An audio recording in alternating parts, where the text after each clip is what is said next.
Hey everyone, ready for a deep dive into something pretty big. Big. I'd say groundbreaking. Okay, groundbreaking. We're talking India. Specifically, their criminal justice system. Some major changes happening over there. And we've got the goods. You mean the SOPs? Exactly. The actual standard operating procedures for the police. Straight from the source. We're talking about Zero FIR and e-FIR. Completely changing how crimes are reported, like night and day, really. So let's break it down. First things first. India's switching things up. Yeah, their criminal procedure code. Outdated. From 1973. Can you believe that? Time for an upgrade. What's the new one called again? The Bharatiya Nagarik Suraksha Sanhita. Bit of a mouthful, I know. BNSS. Catchy. Much easier. So BNSS is the new system. The whole package. And Zero FIR and e-FIR, those... The key features, like think of it as your phone. BNSS is the new model, and Zero FIR, e-FIR, those are the cool new apps. I like that analogy. But, okay, back to the big picture. Why this massive change? What's the problem they're trying to solve? So many things, really. The goal is to make the system way more efficient. Accessible, too. Build trust, I imagine. Absolutely, between citizens and law enforcement. For years, it's been a mess. Bureaucracy, lack of transparency. The BNSS is trying to fix all that. Okay, so let's dive into Zero FIR. What is it exactly? It sounds like it cuts through red tape. I got it. Imagine, right, you're traveling across India. On vacation. Yeah, and something terrible happens. You become a victim of a crime. Now, in the past, you'd have to go all the way back. To where the crime actually happened. Exactly. Back to that specific police station to even file a report. Can you imagine the nightmare? Especially if you're far from home, maybe you don't speak the language. You're telling me. So Zero FIR, it changes everything. Okay. Now, you can walk into any police station, literally any station in India, report the crime right then and there. So I could be, I don't know, in Mumbai. Right. And something happens in Delhi, and I can report it in Mumbai. You got it. They'll take your report, all the details, and then bam, they transfer that case to the right jurisdiction. No more jurisdictional ping pong. Exactly. The wheels of justice start turning right away. Love that. Yeah. Okay, but legally, how does this even work? It's all right there. Section 173, the BNSS. They spell it out. You can make that initial report, the Zero FIR, in person. Just standard. In writing, too. But here's the kicker. Or electronically? Wait, electronically? Like what? I could email the police. Exactly. It shows how they're adapting, right? The digital age, everything's online, making it easy to report, super accessible. And the SOPs, they're really clear. You report, they register it, boom, case is moving. So streamlined. But it's not just about speed, is it? I mean, what about, I'm thinking of, like, victims of domestic violence. Oh, you're spot on with that one. They might be terrified to report at their local station, right? Exactly. For all sorts of reasons. Zero FIR gives them options. Report somewhere else, further away, where they feel safer. Maybe they have a support system there. It's about empowering victims. It's a big deal. Huge. Okay, but what if, just playing devil's advocate here, what if a police officer, I don't know, refuses to register a Zero FIR? It sounds too good to be true, almost. That's where the BNSS really gets serious. Section 134, it gives you a clear path. You go to the superintendent of police. Like a regional head honcho. You got it. Or even a magistrate. Think of them as a local judge, and you report it. You report that refusal. Checks and balances. So there's backup. Absolutely. It's not just new procedures. It's about making sure everyone follows them. And then to make it crystal clear, they have Section 199 of the BNS. BNS. The Bharatiya Nagarik Sanhita, that's their penal code, the one with all the punishments, they spell it out. Any official who refuses to register these FIRs, especially sensitive cases like assault or crimes against kids. They face consequences. No more turning a blind eye. They're really trying to cover all the bases, huh? Making sure these reports don't just get swept under the rug. That's the whole idea. It's like they thought of everything. What could go wrong, how to fix it. Pretty impressive. They really did their homework. But I'm still curious about, what happens when things go wrong, like those remedies we talked about. Yeah. Say someone tries to file an e-FIR and the police just, I don't know, ignore it. Same deal as with Zero FIR. Section 134 is there for you.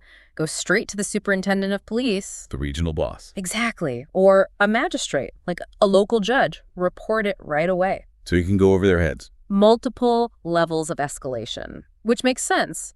It's not just about having the option to report online. It's about making sure they actually take it seriously. I see. And don't forget those punishments from the BNS. For the police. Yep, those apply to both Zero FIR and e-FIR. The law is clear. They can't refuse to register these reports, especially for serious offenses. They will be in trouble. No more messing around. Exactly. Okay, so we've got these new procedures, safeguards in place. But how's it all working in real life? What kind of impact are we seeing? Let's take a classic example. Domestic violence. Tough one. A victim might be terrified to go to their local police station, right? What if their abuser finds out? Or their community judges them? Zero FIR changes the game. They can go somewhere else, another part of town, even another city. Report the crime where they feel safe. It gives them control. Exactly. Yeah. Agency. It's their choice where they report something so sensitive. Makes a huge difference. And it's not just about feeling safe, it's about justice, too. Think about it. If you have to travel back to a specific station, evidence might get lost, witnesses disappear. With Zero FIR, the investigation starts right away, no matter where you report it. More chance of catching the perpetrator. Exactly. And preventing them from getting away or intimidating the victim into silence, this applies to all sorts of crimes, not just domestic violence. Like what? Imagine a tourist gets robbed in a crowded market. They're about to fly home, but with Zero FIR, they can report it immediately, any police station. The investigation can start while the trail is still hot. I never thought of it that way. Makes traveling in India feel a lot safer, knowing you have that option, that immediate action. And then you add e-FIR on top of that. It's another layer of accessibility. Imagine someone with a disability, maybe an elderly person, someone super busy. They don't have to physically go to the station, take time off work, deal with transportation. They can just report it online. Exactly. From home, at their own pace, no added stress. The system works for them. It's about meeting people where they are, literally and figuratively. And it's great for reporting crimes that, don't have a clear location.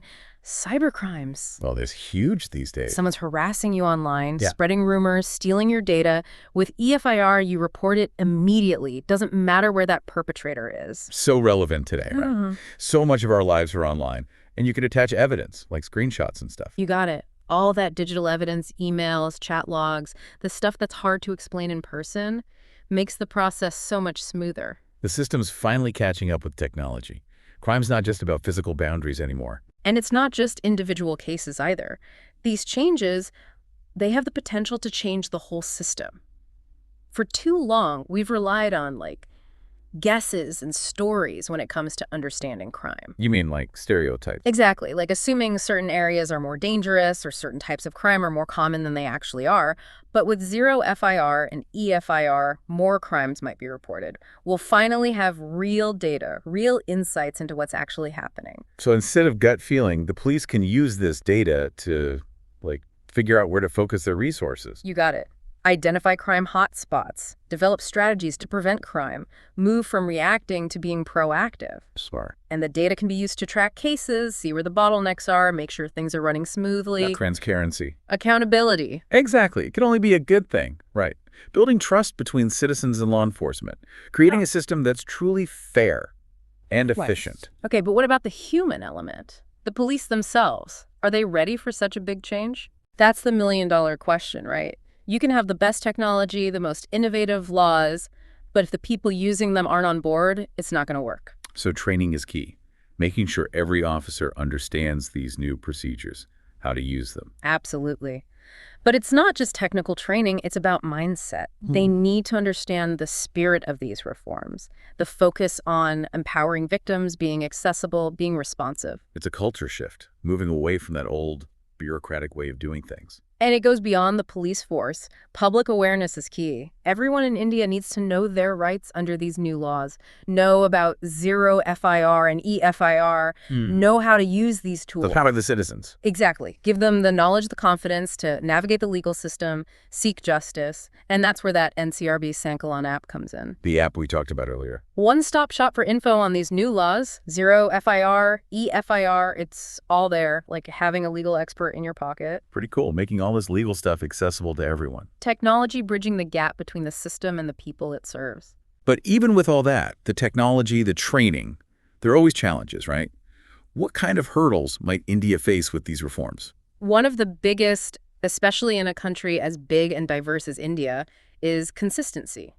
Making sure these procedures are applied the same way everywhere. All the states, all the territories. So it can't just be on paper. There needs to be oversight, accountability. Exactly. And then there's the issue of resources. More reported crimes, especially with e-FIR, could mean a surge in cases, could strain the system, the police force. You might not have the manpower, the Well, infrastructure. exactly. Might need more funding, training, tech upgrades just to keep up. And what about the people who don't have access to the internet or aren't comfortable with technology? We talk about how amazing e-FIR is, but it's not for everyone. That's a crucial point. Can't leave anyone behind. Maybe they can have support services like community centers with internet access or mobile police units, that can help people file reports electronically. Making sure everyone has equal access to justice, no matter where they are, how tech-savvy they are. And then, of course, there's the challenge of changing mindsets in the police force and among the public. It's hard to trust a system that's failed you before. Exactly. People might think nothing will change no matter what they do. It takes time to build that trust, to convince people these changes are real, that their voices will be heard, that justice will be served. Change the narrative from that old, cynical view of the police to this new era of transparency, accountability. It's a journey. Requires collaboration, open communication, a shared commitment to making things better for everyone. I like that. It's a challenge, but it's worth it. This whole deep dive into Zero FIR and e-FIR, it's been eye-opening. We talked about the potential, the challenges, but what about the stories, the real-life impact? Oh, absolutely. We're already seeing some amazing cases where these new procedures have been a game changer. Like imagine, right, a young woman's traveling by train. Okay. She's being harassed. Now, in the past, she might have just felt helpless. But with Zero FIR, she can report it at the very next station. The railway police, they can take action immediately, maybe even apprehend the harasser right then and there. Wow. That's powerful. It gives people that sense of immediate recourse. They don't have to suffer in silence. Exactly. And remember how we talked about e-FIR being great for cybercrime? There was this case, a woman was being stalked online relentlessly. Now, before, she might have had to go to a special cybercrime cell, who knows where. But with e-FIR, she filed the report online, attached all the evidence, and boom, the police tracked down the perpetrator. No problem. It's like the system's finally caught up with how crime's happening today. Not just physical, it's digital too. And it's not just those high-tech crimes either. Think about an elderly person living alone. Their home gets burgled. They're too frail to even go to the police station. That makes sense. But with e-FIR, they can report it from home. They don't have to go through that stress, relive the trauma at a police station. It's about making the system work for everyone. Different needs, different situations. Absolutely. Equal access to justice. That's the goal. Sometimes it's the simple cases that really show the impact. I read the story. It was about a farmer. His bicycle got stolen. Okay. That seems small, right? But for him, it was his only way to get around. He filed an e-FIR, and guess what?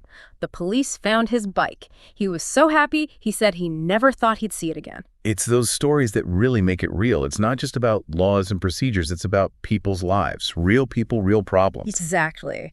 And as more people use these systems, we'll get more data, see more patterns, and that'll help us make things even better. Tweak the procedures, refine them. Always evolving. Always. We can't just assume we've got it all figured out. We've got to keep learning, keep adapting. Make sure the system's truly working for the people. Yeah. That's the point. Couldn't agree more. This whole conversation, it's been amazing. India's really taking a bold step here, using technology, innovative thinking to transform its criminal justice system. It's been fascinating to learn about. So to wrap things up, what's the one thing you want our listeners to remember? I'd say this. India's criminal justice system is changing, big time. And Zero FIR and e-FIR are at the heart of it. These procedures, they're about empowering victims, making the system more accessible, more efficient, more accountable. It's a work in progress, but it's a journey worth taking. And as always, we encourage you to do your own research. Check out that NCRB Sankalon app. Stay informed about these changes. Think about how they might impact your own lives, your communities. This has been an incredible deep dive. We'll be back soon with another fascinating topic. Until then, stay curious, stay engaged.